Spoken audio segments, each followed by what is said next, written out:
મારું અહીંયા આવવાનું કારણ આ પરિવાર। मेहनत से संवरती है जिंदगी, हर काम तकदीर पे नहीं टाला जाता।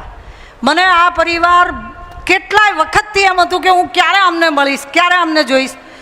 નર્મદા પહેલાં, નર્મદા નહેર આવી એ પહેલાંનું ગુજરાત કદાચ અહીંયા બેઠેલા લોકોને યાદ હોય તો ભલે, પણ આ રેકોર્ડિંગ સાંભળે તો જુવાનિયાઓને યાદ નથી।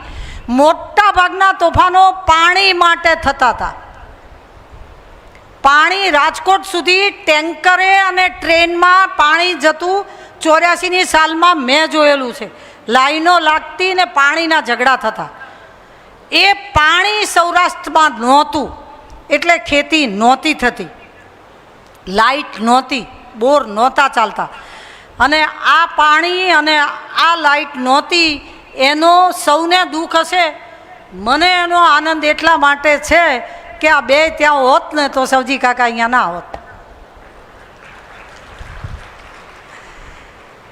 આવડો ઘેઘુર વડલો આપણને મળ્યો એ પણ એક કુદરતનો સંકેત હશે કે પટેલો મારા ઉત્તર ગુજરાતમાં તો બહુ જ છે, સૌરાષ્ટ્રમાં બહુ છે, દક્ષિણ ગુજરાતમાં નથી, નહીં તો દક્ષિણ ગુજરાત તો છેક મુંબઈ વટી ગયું હોત। એ તમારી અદ્ભુત વાત છે। તમે મેં એવું એમના વિશે જે વાંચ્યું છે કે પહેલના કારીગર હતા, એટલે પહેલનો કારીગર હોય ને પહેલ પાડે। કોઈ હીરા ઘસીને દીકરા ઉછેરે, એમણે દીકરા ઘસીને હીરા બનાવ્યા છે। આ બધાની તાકાત નથી કોઈ। અને હવે મારો ટાઈમ થઈ ગયો તો પૂરું કરું। જગતમાં દીકરા ખાલી ખિસ્સે કોણ મોકલે છે? માપનો સરપંચ નહીં મોકલતો, મારો સરપંચનો દીકરો છે ના જાય। તો તમે તમારા દીકરાને ખાલી ખિસ્સે દુનિયાદારી શીખવા કેવી રીતે મોકલો છો? આ તો કોઈને ખબર ના પડે કે આ શું અદ્ભુત જ્ઞાન। અમુક વાતો તો એમની નસ મને હજી ભૂરિયાને નથી પકડાઈ અમેરિકામાં। મેં કીધું કોણ છે? એટલે કે સાસુ સસરા છે। મને એમ થયું કે પરફેક્ટ જગ્યાએ તીર માર્યું છે।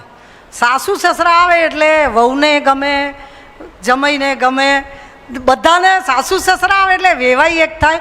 2 દિવસથી હું જોઉં છું વ્યસન છોડાય છે। કોઈ કોઈના કહેવાથી આવડું મોટું કામ કરે। આ વ્યસન તો લોકો બૈરી છોડે છે ને વ્યસન નહીં છોડતા। એ કાકાના કહેવાથી વ્યસન છોડે છે। કેવું અદ્ભુત કામ છે। આજે સવારે ખરેખર એના અભિનંદન આપું છું। ખાલી અહીંયા વિડીયો બનાવવા માટે છોડ્યું એવું ના કરતા હો। આ વિડીયો તમને મોકલવામાં આવશે એટલે ઘરે જઈને ફરી ચાલુ ના કરતા। એક વખત આ તો કોઈને ખબર નથી કે એની વાઈફ રાજી રહે તો કારીગર રાજી રહે। એમણે વાઈફ રાજી રહે એ માટે સાસુ સસરા લાવવાના ચાલુ કર્યા। આજે સવારે વ્યસન છોડવાનું ચાલુ થતું હતું એટલે નરેશે કીધું કે માજીને ભેટો। એટલે કેટલું ભોળું માણસ છે। કાકા જોવા માંડ્યા, ક્યાં છે માજી? એમણે બધે માજી શોધી। નરેશ કે આ તમારી માજી।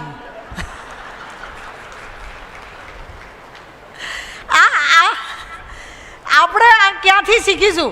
મેં કાકાને એક વખત બોલતા સાંભળ્યા હતા। કાકાને કોઈ એમ કીધું કે કહેવું પડે હો કાકા, તમારો દીકરો તમારું કહેવું કરે છે। એ કે કરે જ ને, મારો છે। પછી કોઈ કે કીધું કે હા પણ કોક વાર તો નથી કરતો, તે ના જ કરે ને કે સમજ્યા વગર, મારો છે। આ જવાબ કોને આવડે? કેવું ના કરે એટલે લોકો શું કહે છે ખબર છે? એની મા ઉપર પડ્યો છે। માનો તો દોષ કાઢવાનો જ નહીં। આ કેવું નસીબદાર માણસ।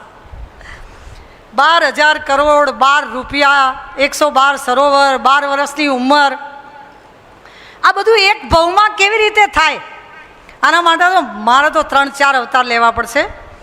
ભણતર નહીવત, ગામ નાનું, કામ નાનું। હીરા ઘસવાનું કામ એવું મોટા જગ્યાએ બેસી ગયા હતા એવું નહોતું, અને તોય આ બધું જ કશું નડ્યું જ નહીં। બધું જ કંઈ પ્રશ્નો આવ્યા જ નહીં હોય। કોઈ દિવસ પ્રશ્નની વાત જ નહીં। હસતા ને હસતા કાયમ। પદ્મશ્રી યોગ્ય જગ્યાએ ગોઠવાયો છે ને એનોય આનંદ થયો। ને ખબર નહીં શું ખાતા હશે, બેનને પૂછવું પડશે। સાલ, આંકડા, હિસાબ બધું મોઢે બોલે તો કે હવે હું ધંધો નહીં કરતો, તોય બધી ખબર છે। એટલે એ નવાઈ લાગે અમને। અને હમણાં વલ્લભભાઈ અમારા મહેસાણા જિલ્લાની બહુ ઉડાઈ છે, એટલે હું અત્યારે એ વાત નહીં કરું, થોડી વાર પછી કરું છું। એમના વિશે એમ કહી શકાય કે કહી દો મોતને મને ધાકમાં લેવાનું બંધ કરી દે, મેં એનાથી અઘરી જિંદગી જીવી લીધી છે। એમણે અઘરી જિંદગી જીવી લીધી છે અને સહેલી બનાવી છે. અહીંયાથી બીજું ના શીખીએ તો એટલું તો શીખીએ કે કુટુંબ ભેગું રહેવાય અને અવાવરું ઉભરાતા નથી, વપરાતા ખૂટતા નથી. આપણા કૂવા આપણે જોયેલા છે, અવાવરું કૂવા ઉભરાયા નથી.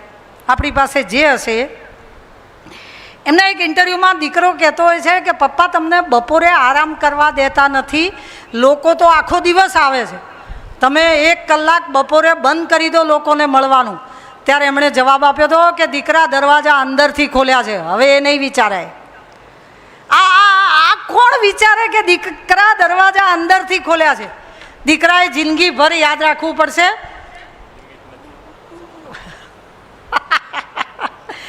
આ યાદ રાખવું પડશે કે આપણે દરવાજા અંદરથી ખોલ્યા છે. પાછળ દીકરાઓ આ દરવાજા ખુલ્લા રાખે એવી પ્રાર્થના.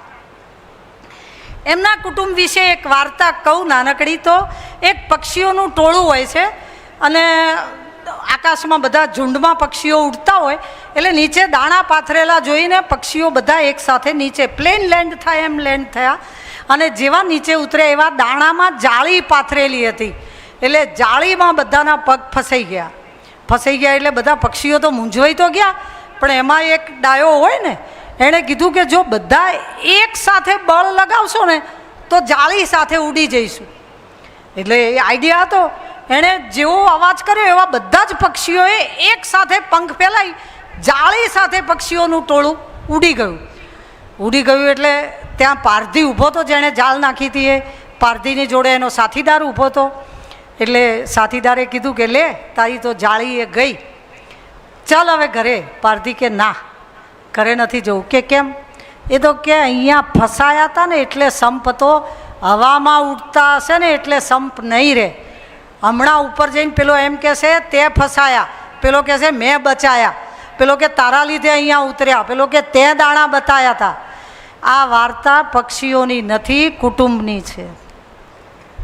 હવામાં ઉડ્યા પછી સંપ કોઈના કુટુંબમાં નથી રહેતા. તમારે આકાશ અડ્યા પછી સંપ છે, એના અભિનંદન, એની તાળીઓ પાડો. આ ઉપર ઉડ્યા પછી ભેગા રહે. પારધીએ જ કીધું કે હવામાં ઉડ્યા પછી કોઈ ભેગા નથી રહેતા. અને અમે તો બહુ કુટુંબોમાં જોયેલું છે કે હવામાં ઉડ્યા પછી ભેગા નથી રહેતા. આ વાર્તા પણ તમે જૂની વાર્તા છે તો ખોટી પાડી છે. અમારી રબારીઓની વાત કરું, માલધારીઓની વાત કરું, અમારા સપનું યુએસએનું નથી. અમારું સપનું તમને અડવાનું છે કે તમે કરો એ કરાય. તમે સરદાર ધામ કરો એટલે અમે રેક્ટ કરીએ, તમે દીકરા ભણાવવામાં દાન આપો એટલે અમે એ કરીએ. અમારે તમારી પાસેથી 1000 વાતો શીખવાની છે. ઉત્તર ગુજરાતની અને સૌરાષ્ટ્રની આ મહેનતુ કોમ ખરેખર બહુ જ ડાહી છે, એમાંથી શીખવું છે. અમારે પહેલાં વાણિયા થતાં શીખવું છે.